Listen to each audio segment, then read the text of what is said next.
fucking innocent, man. Fucking set up. Is this justice? No, it's not justice. Not justice for nobody. 3.5 years I've spent in prison for nothing, for killing 2 kids and a man that he said I killed. He said me and you killed them. We didn't kill nobody. I'm delighted to have been freed by the court of appeal.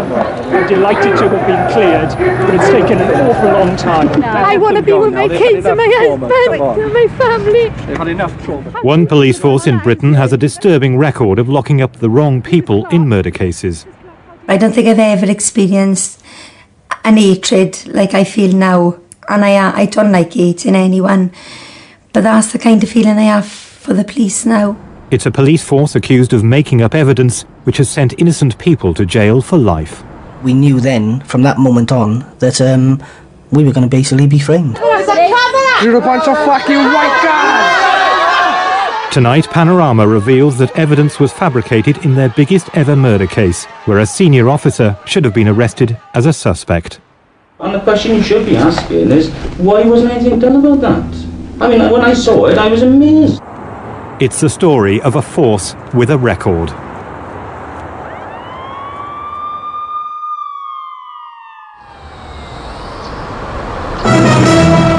The main news this morning, the biggest murder hunt ever seen in South Wales is underway, as detectives search for the killers of a grandmother, mother and her 2 young daughters in the Swansea Valley. The 4 were attacked in their home before it was set on fire. Police believe the blaze was intended to hide the murders. I could see a body outside the house, and I started saying my mum was in there and Mandy was in there. And the WPC came. I could see she was crying, and I just kept saying, please don't tell me they're dead. And she couldn't answer me.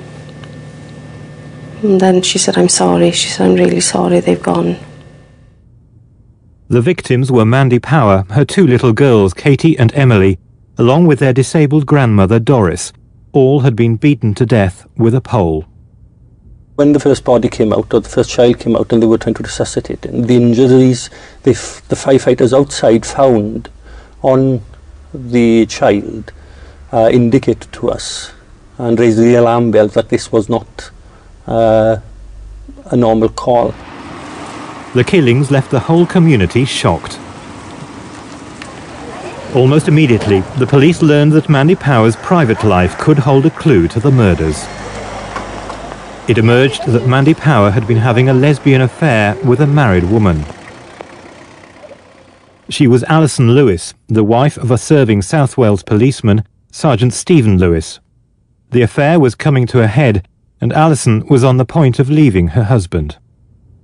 I wasn't leaving Stephen for Mandy, but obviously she was going to be part of it, and she was very supportive, but at no time did I say to her, I'm going to leave him and we will set up home or whatever. I was tired of lying. I was tired of living a double life. It was wrong.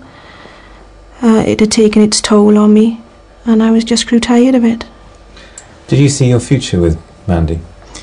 Yes. Yes. I did at the time. Before she was taken away, yes. It was soon clear this murder would not be solved quickly. The fire had destroyed much of the evidence. The investigation dragged on without an arrest. How long could a house-to-house investigation last? A house-to-house phase could last a number of months, possibly years even. And you keep revisiting? We keep revisiting, turning over every stone, searching for that vital piece of information that could lead to a detection. The police had found a clue at the murder scene. A man's gold chain discovered in the grandmother's bedroom covered in blood. They appealed for the public's help in tracing the owner.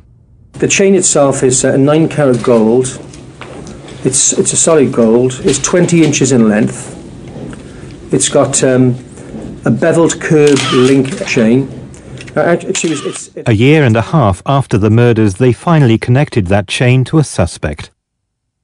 David Morris, a man with a violent criminal past. He was accused of the killings and put on trial last year.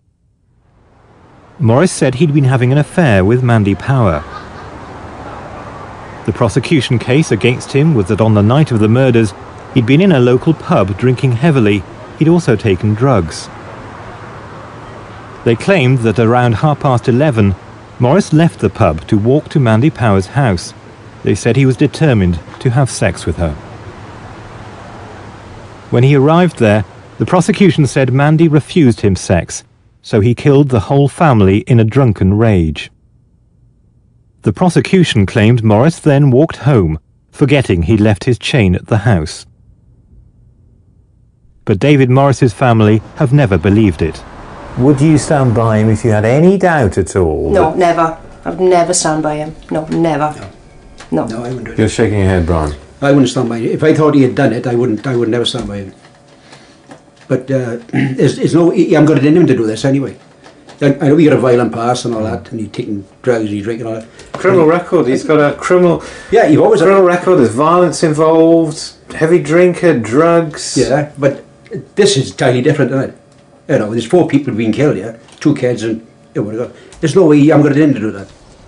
The police's own crime scene analysis suggested these murders were a calculated attack, not the actions of a man in a drunken rage.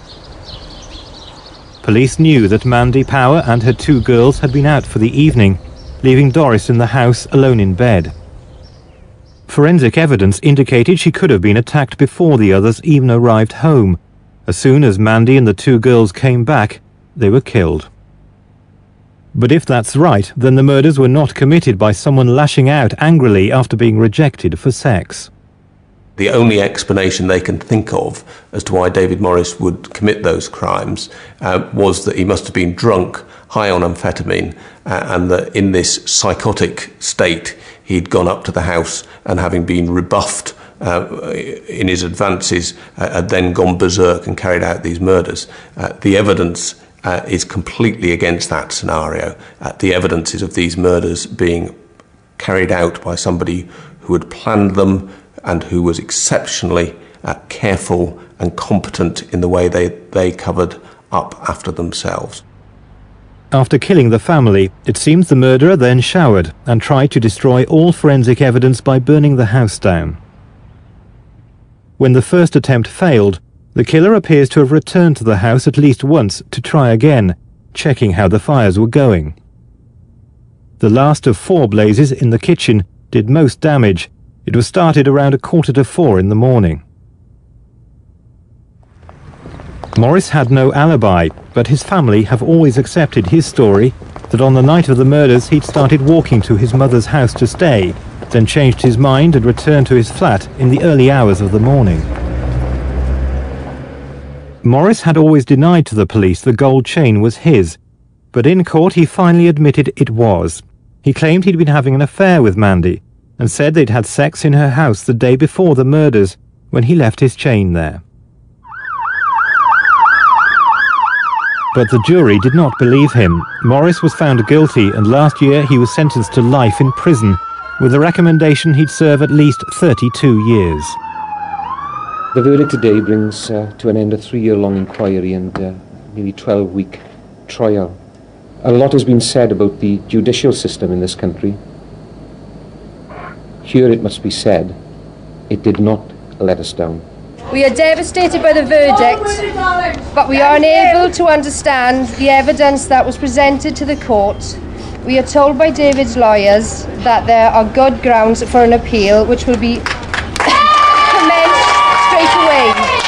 We are confident that justice will prevail.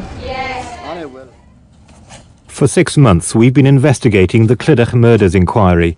We've discovered echoes of previous miscarriages where there was serious police misconduct. There was evidence of someone near the scene of the murders which was not properly followed up. We've also discovered that some evidence in the case was fabricated, in particular a conversation which was highly incriminating for David Morris and was allegedly overheard by a South Wales police officer. You would have thought that a police force, knowing that it was under scrutiny for its behaviour in relation to past murder inquiries, would want, when they had got a genuinely horrible murder, the worst one probably that there's ever been in their police force area, they would want to make sure that that was investigated thoroughly, properly, and in a way that was entirely above board. In this case, they failed to do that completely. Since the mid-1980s, South Wales Police have jailed 11 people wrongly for murder. Some of the cases became notorious across the UK. Among them, the murder of a woman in a Swansea sex shop. Fabricated evidence resulted in life sentences for 2 brothers. And the case of the Cardiff Three. Innocent people have been jailed while the real killers stayed free. In some of these cases, there have been allegations that South Wales Police didn't just make mistakes, but made up evidence. The police investigation into a fatal house fire in Merthyr Tydfil led to another miscarriage of justice. The fire had killed a woman and her 2 small children. An eyewitness had seen a man running from the scene, but 2 women were charged with the murders and later convicted of causing the deaths by arson. Annette Hewins was freed by the Court of Appeal after spending 2.5 years in prison. The second convicted woman, her niece Donna Clark, was freed later. Annette, how do you feel to come out today? Annette, how do you feel? How do I feel? I shouldn't have even been put in there in the first place. I've done nothing wrong, and Donna hasn't done nothing wrong, and whoever killed him, kids are still out there. I don't think anyone who have suffered a miscarriage of justice can really sum it all up. It's unreal. It's like as if it's happened to somebody else. You know, like when I was, well, for instance, when I was in prison in the cell, I'd look around and I'd think, I'm in prison. I'm really in prison.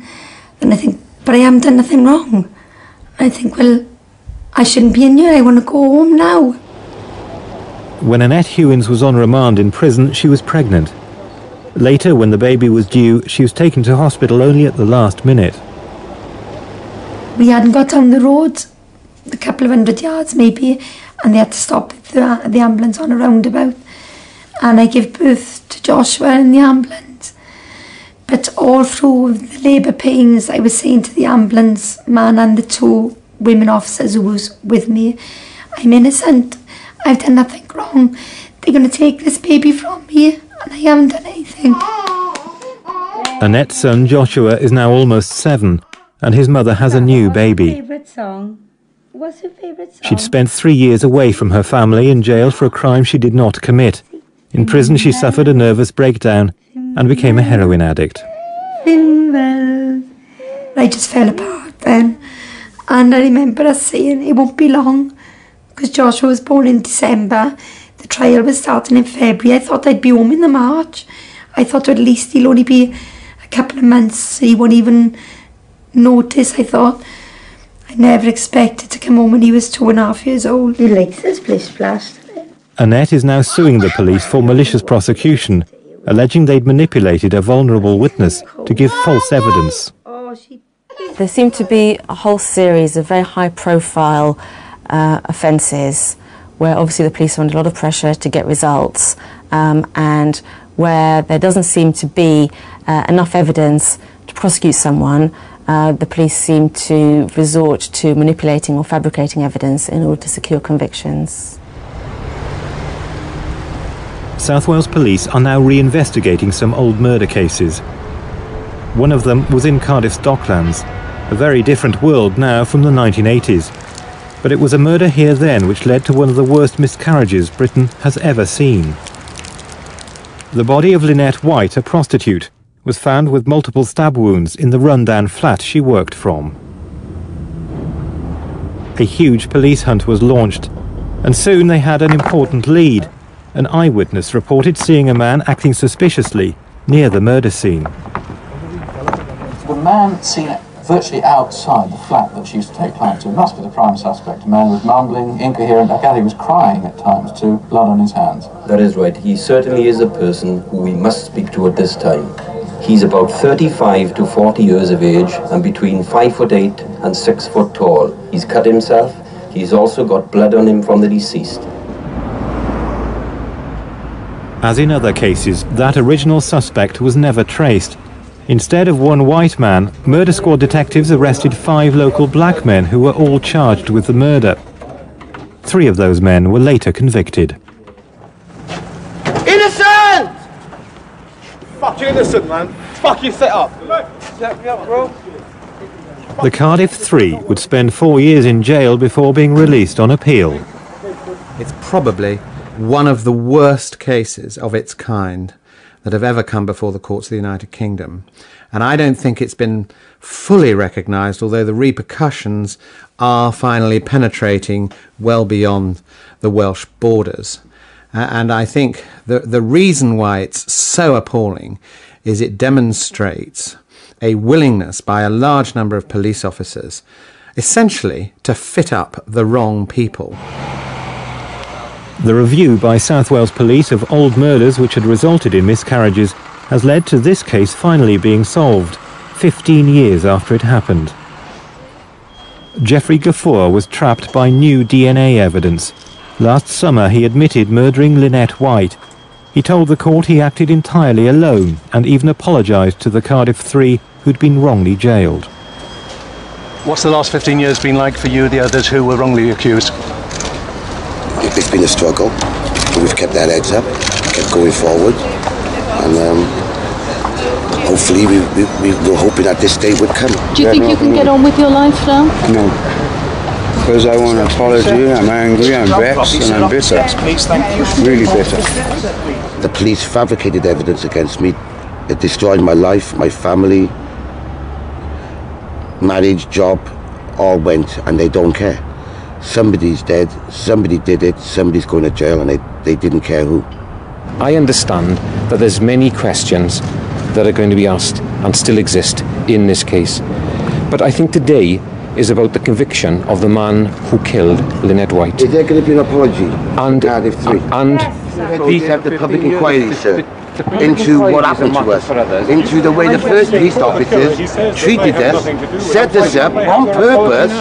Are you prepared, sir, to take care of it? To clear your name. To clear your name. When are you going to answer questions about... Now South Wales Police are investigating once again to find out how fabricated evidence came to be used to jail innocent people.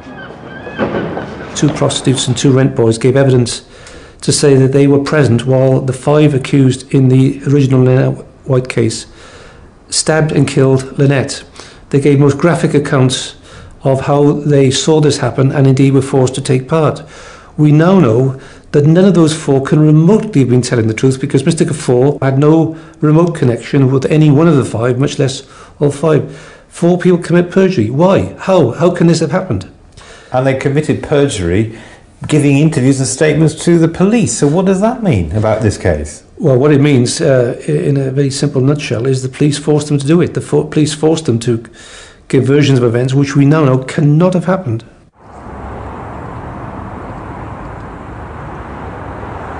With that history behind them, the Clydach murders 3 years ago were a big test for South Wales Police.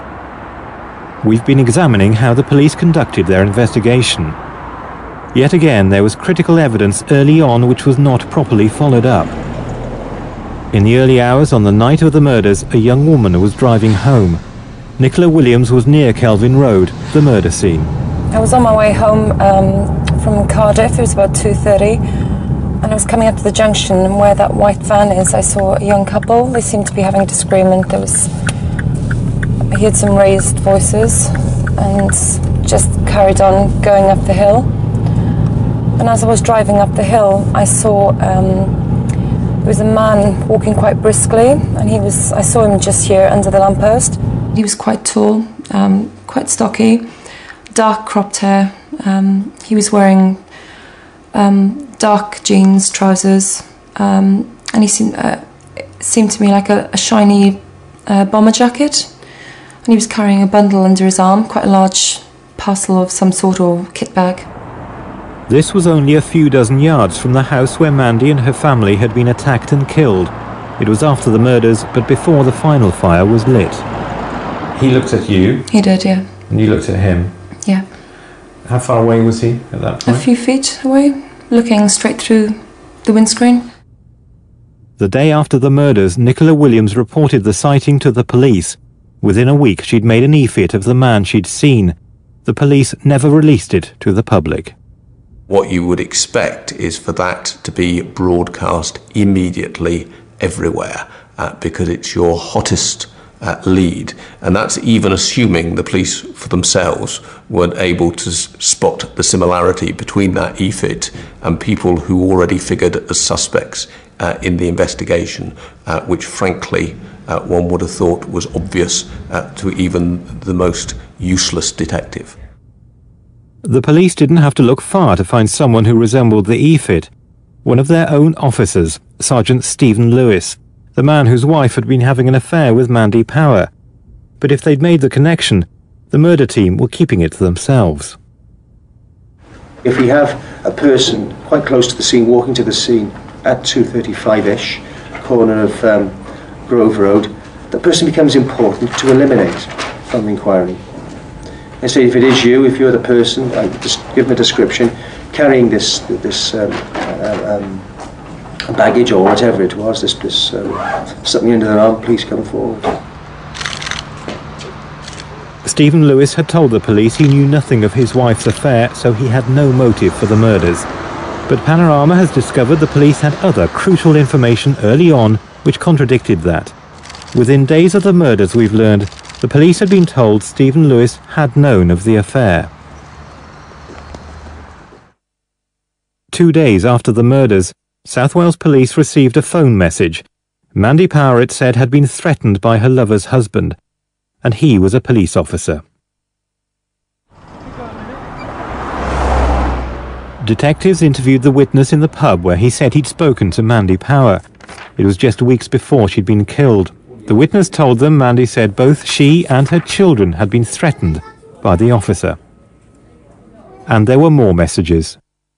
We've uncovered details of other witnesses who also told the police in the days after the killings that Stephen Lewis had threatened Mandy Power. But it wasn't until almost a year later that police took a further statement from one of Mandy's closest friends when she told them she'd seen Stephen Lewis threaten Mandy. Steve was standing just on the top of the steps and he was like that, and then he said, "Go anywhere near my fucking wife again and I'll fucking kill you." And Mandy was obviously by the door. I came out, came down the steps, came across when Steve had come down the steps when I got to there, by the gate. That weren't there either. And Mandy was on the floor. The door was open. She was on the floor against the wall like that, kneeling down. And the kids were on the top of the stairs crying, you know. Did you have a clear view of that? Yeah. And how sure are you of who it was? I'm positive. A year after the killings, South Wales Police acted. Stephen and Alison Lewis were the first to be arrested on suspicion of murder.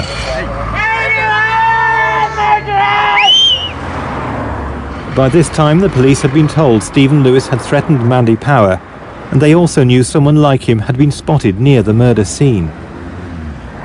But there was no forensic evidence linking Stephen to the crime, and although Alison's DNA was at the scene, as Mandy's lover, there was an innocent explanation. After days of intense questioning, there was nothing to say Alison or Stephen were involved in the murders, and both were released without charge. You're a bunch of fucking bastards! And he's made us stand up, Jack, for 4 days and he released the bastard! The police had not confronted Stephen Lewis with the EFIT. It wasn't until 15 months after the murders that Stephen Lewis was put on an ID parade when he was picked out as the man spotted near the murder scene. Was there any explanation given to you as to why it was over a year later that identity parade was organised? No. There's nothing about that at all? No. The police inquiry led elsewhere. When Alison Lewis did go to court, David Morris was on trial. His defence was that she and her husband were probably the killers, but the judge described her as a credible witness. She's always maintained her innocence and says Stephen Lewis could not be the murderer either. He was with me. He was at home. How can you be so sure of that? As I said to the police, I woke up twice during the night. I don't know the time of the first time I woke up. I could have been asleep half hour, I could have been asleep 3 hours, I'm not sure. But the second time I got up, both times to see to my daughter who was crying. The second time that I got up was 4:30, and the reason why I looked at the clock is because Stephen was mornings, and I knew he had to get up at 5, and I was worried. I thought he'd slept late. And both times I woke up, he was there. If it wasn't Stephen Lewis near the murder scene, what about the EFIT? He wasn't the only person it looked like. Stephen has an identical twin brother, Stewart, and he too is a South Wales police officer. In a bizarre twist to the case, it turns out he was the inspector in charge of the area on the night of the murders. Inspector Stuart Lewis was based in a police station on the outskirts of Swansea. At night, the police station is largely deserted. Shortly before 10 o'clock, he conferred with the custody sergeant. According to Stuart Lewis, after that he was alone in the inspector's office writing reports until he left the police station at 10 past midnight to go on general patrol. He was driving an unmarked police car, a red Peugeot. For the next hour there was no sighting of him, nor radio contact at all. For crucial hours around the time of the murders, nobody can confirm where Stuart Lewis was. Stuart Lewis says he never went to Clydach at all on the night of the murders, but we discovered the police had evidence which indicated he may have been there, yet the information was not put to him or used to investigate him. A taxi driver had told the police that on the night of the murders, he'd driven to pick up a passenger in Kelvin Road at around 1:20 in the morning. In the street, he saw someone sitting in a red Peugeot car. By coincidence, Stuart Lewis's own car was a red Peugeot. The police logbook for it, recording the details of its use, is missing. Nicola Williams, who'd seen a man carrying a bag near Kelvin Road at 2:30 on the morning of the murders, had also given detectives information that suggested he might have been a police officer. When you told the police about the person you saw, were you able to show them the kind of jacket that he was wearing? They actually at one stage wanted me to go shopping with them, maybe go into a few men's stores, see if I could pick a jacket out or bring some catalogues. All I could tell them was it was something when I was younger everyone used to wear, the black shiny bomber jackets, which I did mention at one stage that I've only ever seen police wear. Something that I'd seen them wear, or... You told them that? I did, yeah. Stuart Lewis has never been able to fully account for his movements on the night of the murders. What is clear is how surprising his behaviour was once they'd been discovered. As the man in charge of policing the area, Inspector Stuart Lewis was the first senior officer on the scene after the emergency services had been alerted by the house fire. Fire officers told him the deaths were suspicious, but he didn't look at the injuries on the bodies at all. He left the scene after about 10 minutes without telling his control room there'd been a multiple murder or preserving the scene for forensic examination. Inspector Lewis returned to the police station, but Panorama has learned that his own colleagues say he didn't report to any of them there'd been 4 suspicious deaths. It was only when constables at the scene returned after their night shift that senior officers say they learned they were dealing with multiple murder. He returned to his police station, it seems, and staggeringly did not enter on the computer log that the deaths were suspicious. In fact, because of that, matters went for almost a whole hour without anybody else besides Stuart Lewis, any senior officers whose job it would have been to investigate a murder, knowing that it was indeed a murder. It's staggeringly odd.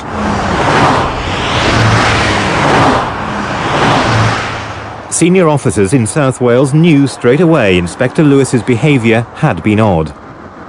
When an outside force was called in to review the case after a month, we've discovered they recommended that South Wales Police should investigate Stuart Lewis as a high priority. But it wasn't for almost a year that South Wales Police arrested him on suspicion of trying to interfere with the murder inquiry. They believed his strange behaviour on the morning of the murders might have been because he wanted to help his brother Stephen. Again, South Wales Police failed to question Stuart Lewis about critical pieces of evidence, that a man who looked like him was spotted near the scene of the murders, or that a car like his was seen in Kelvin Road. Inspector Lewis was never charged with any offence, although he remains suspended pending the outcome of a disciplinary inquiry. Stuart Lewis agreed to meet us twice, but wouldn't be interviewed. We wanted to put to him some of the questions the police had failed to ask and record his answers, even though it meant using some deception to do it. As far as I can see, you haven't got any detailed memory of where you were at these critical times, these critical hours, when the murder was taking place. Well, what times were the murders taking place? Well, it was just before 12, wasn't it? I mean, was it? Yeah, just around 12 o'clock. But to be honest with you, I thought I was in the police station until... But nobody's seen you. No, I know, but nobody's there. Do you know what I mean? Well, that's the issue, isn't it? I mean, there's nobody supporting where you were at the time of the murders. I know that, but I don't think.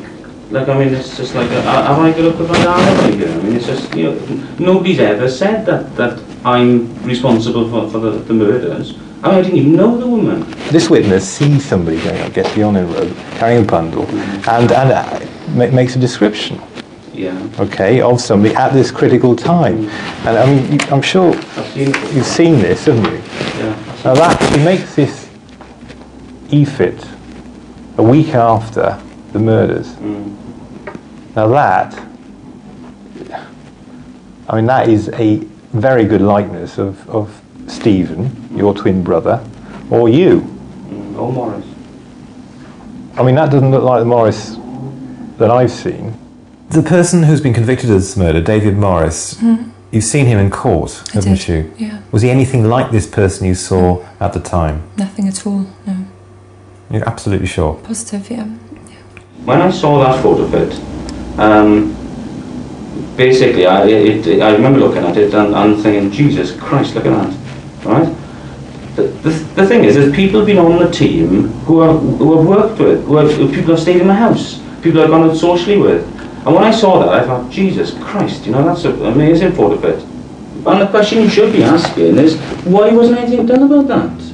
I mean, when I saw it, I was amazed. Well, we're asking those questions as well, believe me, we're asking those questions as well. Why weren't you put on an identity parade? Was it within 7 days? Yes. Okay? But the point is, if that existed the week after the murders, right, even Stephen would say it, the two of us should be involved. Yeah. We should have been. Yeah. Stuart Lewis was never confronted with the e-fit. Nor was he ever put on an identity parade before the eyewitness who had picked out his identical twin brother. You would have expected them to have arranged an identification parade inside a week, probably within 24 hours of the e-fit coming out, frankly. Almost all of those investigating officers knew Stephen and Stuart Lewis, would have known by that time of their connection with the deceased, and would have known at that time of their similarity between their appearances and the appearance of the e-fit. And it's utterly extraordinary that an identification parade wasn't arranged at that time. When David Morris was arrested, it was after a long police inquiry dogged by failings. Even now, the case against Morris was weak. Following his arrest, a tried and trusted technique was used: the overheard conversation. In the past, South Wales police officers have secured murder convictions by fabricating such evidence. Mike O'Brien, released from prison after serving 11 years for a murder he did not commit. It come as a shock, Bill did. I didn't expect it. Had already Christmas dinner sorted out with the lads on the wing as it happens. I mean, yeah, roast beef and everything. Mike O'Brien has spent much of his time since his release pursuing a legal action against South Wales Police for malicious prosecution. He alleges that his imprisonment was no accident. Police officers, he says, fabricated the evidence against him. The police are fighting the case every step of the way. A full hearing is still many months away. I want these officers on the stand. I want them to feel like I felt. When I was in the dock, the difference is they are guilty and I was innocent, and then they'll understand how it was for me. And when hopefully the right verdict is announced, then I want these police officers done for what they've done to me. His case goes back to the murder of a Cardiff newsagent. Here again, the police appear to have an early lead. The victim had been battered to death with a spade. Soon afterwards, an eyewitness gave the police a description of a man acting suspiciously near the scene. They issued posters, appealing to the public for help. The description was of a 6-foot-tall man with black curly hair. That person was never traced. Instead, 3 teenagers were arrested: Michael O'Brien, his friend Ellis Sherwood, and the man with them, Darren Hall. They all came to be charged with murder.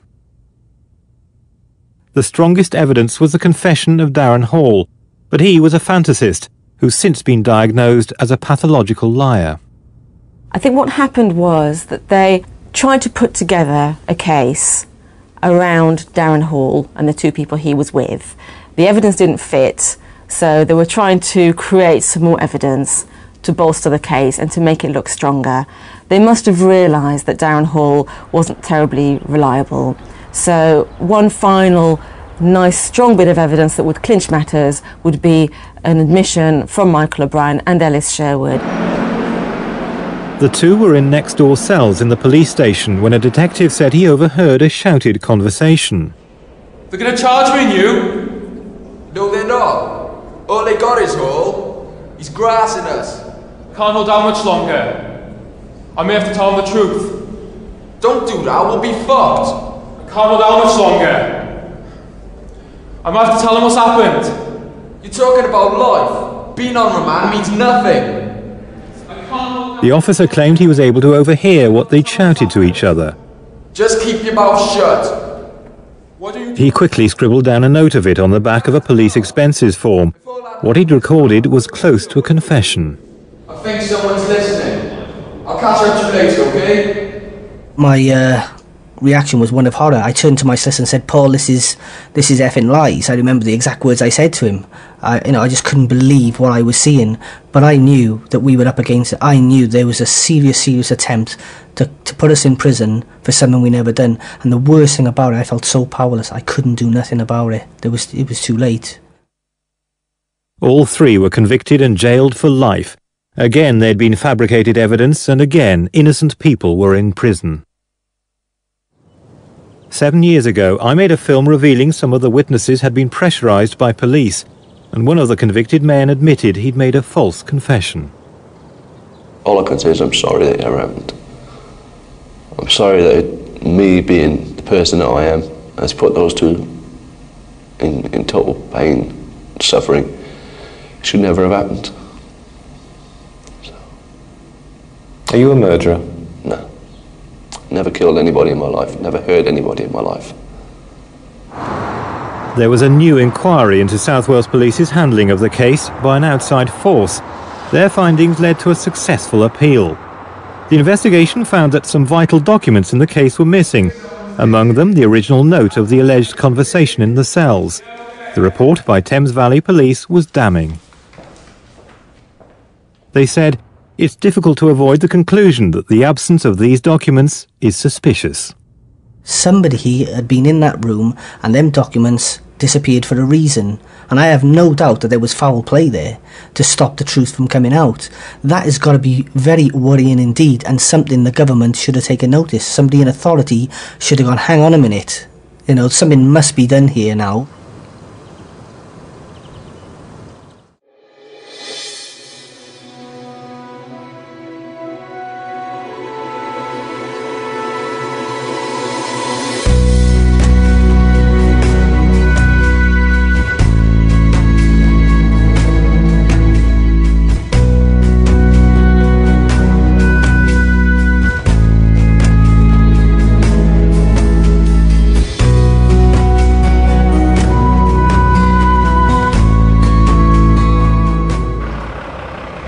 Before the full trial of David Morris got underway, there was a hearing with the judge but without the jury.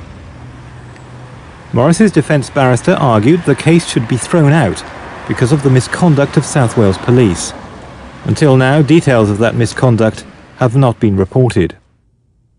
When David Morris was first arrested, he was taken to Morriston Police Station in Swansea, where he was allowed his first consultation with his solicitor. According to custody records, it was 1:34 p.m. when Morris and his lawyer were shown into this interview room normally used by the police. The solicitor had been assured it would be confidential, even though the room was specially fitted with police monitoring equipment. A senior detective in the murder inquiry, Detective Inspector Shane Ahmed, had also arrived at the police station. Inspector Ahmed was testing the equipment when, by accident, he said, he overheard a brief snatch of David Morris's private consultation in the interview room downstairs. Inspector Ahmed wrote the conversation down on a series of post-it notes. It was highly incriminating, placing Morris at the scene on the night of the murders, something he's always denied. Ahmed noted Morris saying, "I've been shagging Mandy Power for a long time, shagged her and arrived home at 4 in the morning, adding later, "My chain was left there."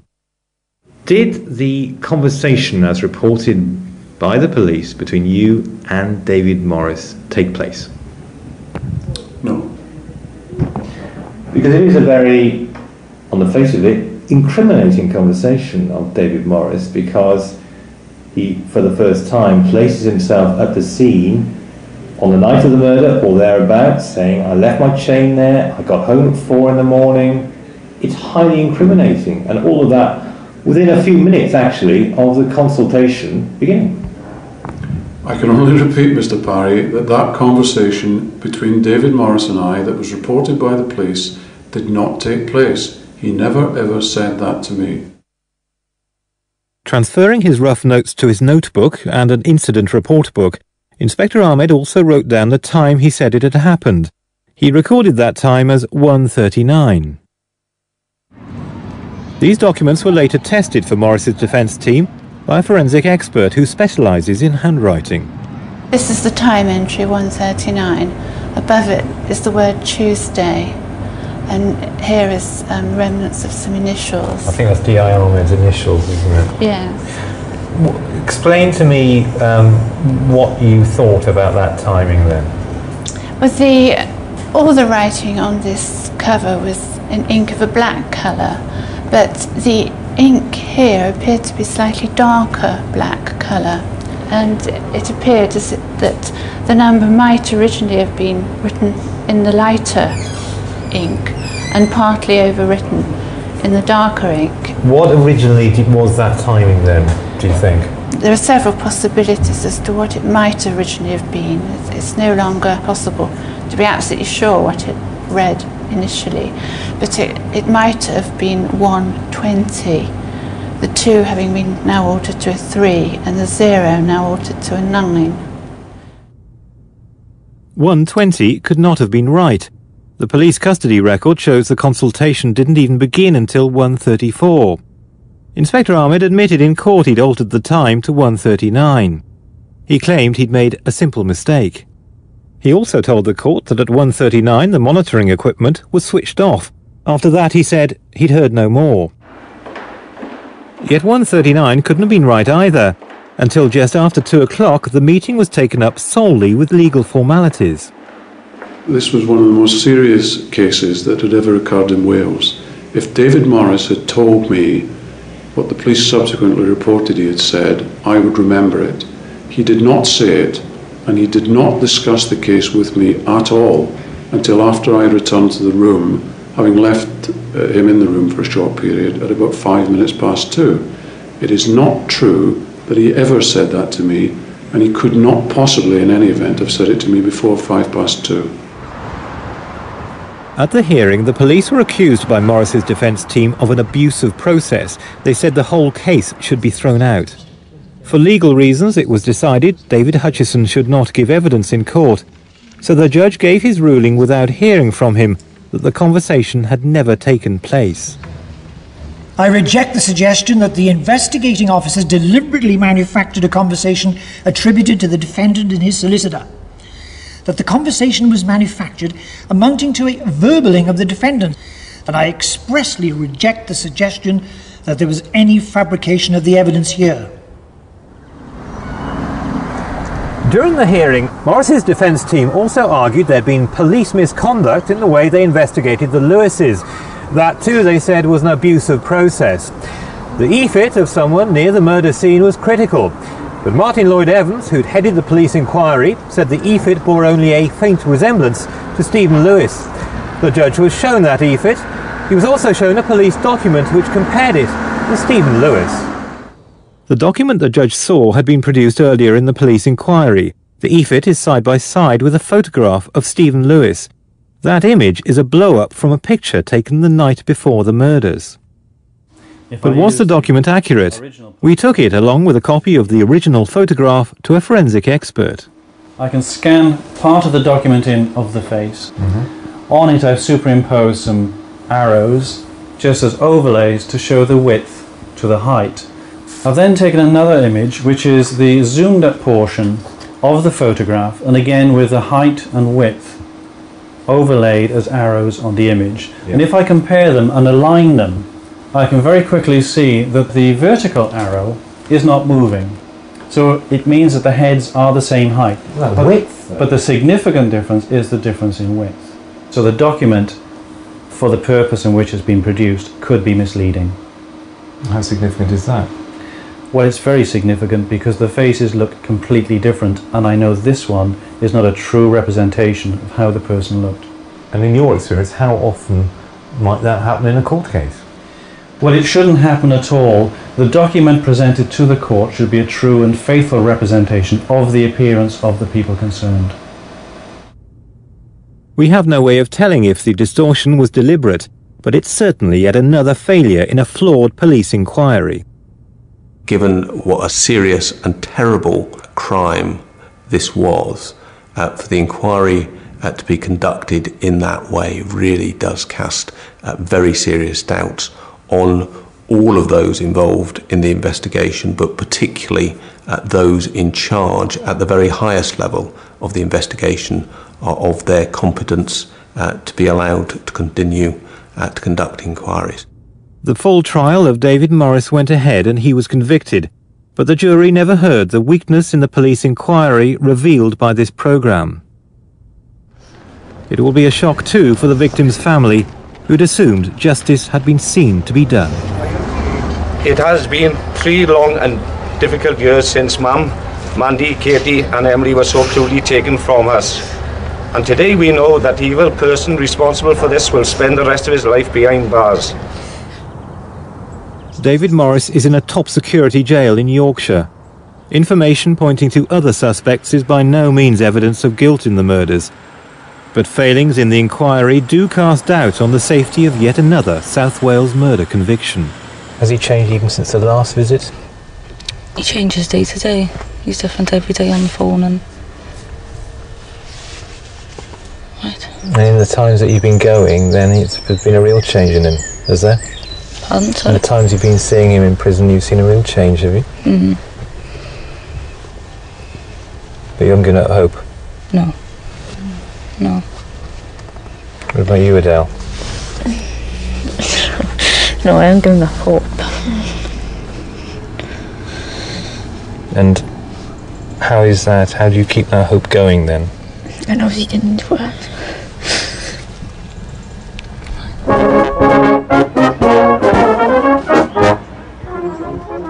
We've been asking South Wales Police to answer some of the questions raised by this programme. They decided not to help us with our inquiries. The Chief Constable declined to be interviewed because some cases could still come before the courts. It's his last open day, so I'm going to ask you to leave on that. I know, it's still the same. You've been more than welcome to get background shots at the police open day, police officers, which you have done. They're still struggling to put the past behind them. We've been speaking to the press office for 6 months.